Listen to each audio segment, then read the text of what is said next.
there, and Storm Tracker 13's Jason Laird has been tracking this system as it moves towards southern Colorado. It looks like we're in for a major cool down, Jason. Yeah, most definitely. What that system up in Alaska actually did is just caused a big dip in the jet stream, and that allows for all that cold Arctic air to sink our way. Let's show you where it is right now.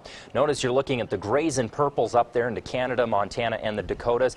That's the system that's headed our way and is going to drop those temperatures drastically over the next few days. And you can literally see, without even putting it on the map, you can see the leading edge of this cold front. You've got snow on the back side and a few rain showers on the front side, and splitting the difference there, that is exactly where the cold front is sitting right now. Let's show you where it's going to play out over the next few hours. So I did put some temperature contour behind this. That's going to show us where that cold air is behind this cold front and where it's going to settle into the state. So as we move into our Monday morning drive time, about 7 a.m., we'll see a little band of clouds move through the area as that cold front continues to settle into the region. Hasn't quite made it here yet. We're expecting between 2 and 6 tomorrow. Seems to be when that cold front's going to be right knocking at our doorstep, and you can see that hint of blue following it. That is that Arctic air that is going to settle down right behind this front. And look at that. By tomorrow evening, see all that blue? That's that cold, cold air out of Canada that's going to settle in.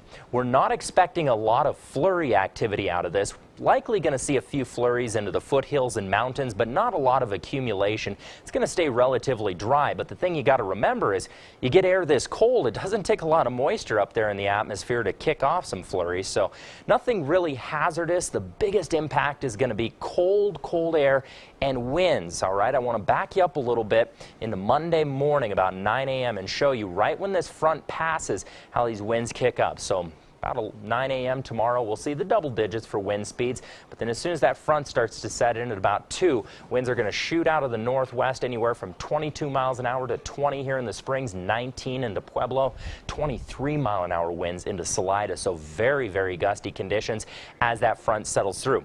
The good news is, though, as that front passes through and just the cold air remains, winds will die down a little bit, so the wind chill shouldn't be crazy cold into Monday night. But during the afternoon Monday, that's a different story. Highs, though, very deceiving. I know you might think these are all typos, but they're not, I promise. They're going to the highs tomorrow are going to peak out very, very early, I should say, likely around noon. So we're looking at the 70s into eastern Colorado, 60s into the foothills, a few 50s up a little bit further to our north, and 50s and a few 30s into the mountains. But again, that cold air, as soon as it settles in tomorrow afternoon, those temperatures are going to fall off the charts rather quickly. Here's how it's going to play out on the next 7 days. So again, 60 degrees to start out the day, and then 14 for your overnight low. That is a heck of a temperature drop, folks, all right? And then 18 for your daytime high come Wednesday.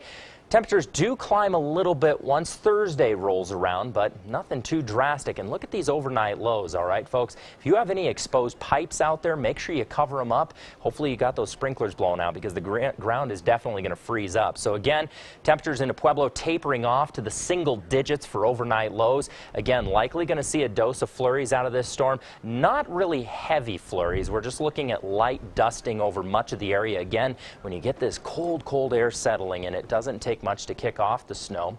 And again, into Canyon City, we're looking at 19 degrees for a daytime high on Wednesday, 26 into Thursday, but back up to the 40s hopefully by the tail end of the week. But it does look like we're getting another system with a little more moisture moving in by next Friday. So as soon as we get rid of that first one, another one looks to be moving in. Teller County downright cold this next week. Daytime highs barely into the teens and single digits for overnight lows. So well below freezing. Bundle up, get the slippers out, the whole 9 yards, fire up the furnace, because it's going to be chilly this next week. Yeah, those ski resorts, though, are going to love it. Oh, yeah. Local skiers, man, I'm ready for it. And just hibernate for the rest of the week?